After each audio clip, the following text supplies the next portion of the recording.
फवारा मारला, आता या पानात औषध घुसलं का? नाही घुसलं ना, ते असं गळून जातं कांद्याच्या पातीवर, गळून गेलं काहीच नाही राहिलं. पण आपलं जर स्टिकर त्याच्यात मिक्स असलं, स्टिकर म्हणजे हे बायनाव्यान नाही, आणि बायनाव्यान याच्यात कसं आहे, मिक्सिंगचं कार्य एक नंबर करतं. तुमचं टेमरीज असू द्या, तुमचं रॅप आपलं नाही चालत, फक्त हे बाकीचे याला चालतं.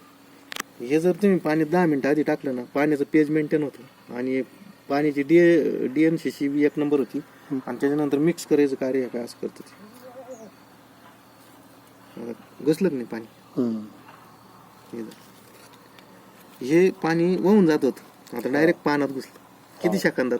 लगेच फक्त 1 सेकंद त्याला स्पर्श झाला, आणि आता वाहून जाऊ द्या कुठे बी, जिकडे जाईन तिकडे बी कार्य करतं. मातीवर जर गेलं, मातीचे क्षार विरघळीच काम करतं. आणि याच्यात फक्त 1 सेकंद जरी पातीला चिटकलं ना, डायरेक्ट आंतरप्रवाही सगळ्या पातीमध्ये घुसत. इकडं पडलं लगेच याच्यात घुसलं.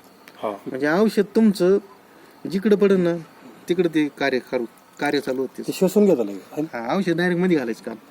गोड तेल आणि पाणी कधी एकत्र होतं? हे टाका लगेच एकत्र होतं. म्हणजे एवढी ताकद याच्यात आपल्या याच्यात. आणि लिटरला 50 पैसे खर्च येतो फक्त तुम्हाला. म्हणजे तुमचं औषधाचं रिझल्ट कसं काढून देतो एक नंबर. आता तुम्ही फवारा मारताना फक्त एक तुषार पडतो. आता ह्या इकडे बघा, इकडे हे असं पडलं, जिथं पडलं ना तिथं कार्य चालतं.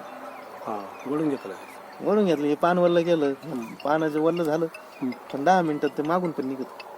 किडकुड राहते मागून कांद्याची कुठं राहते?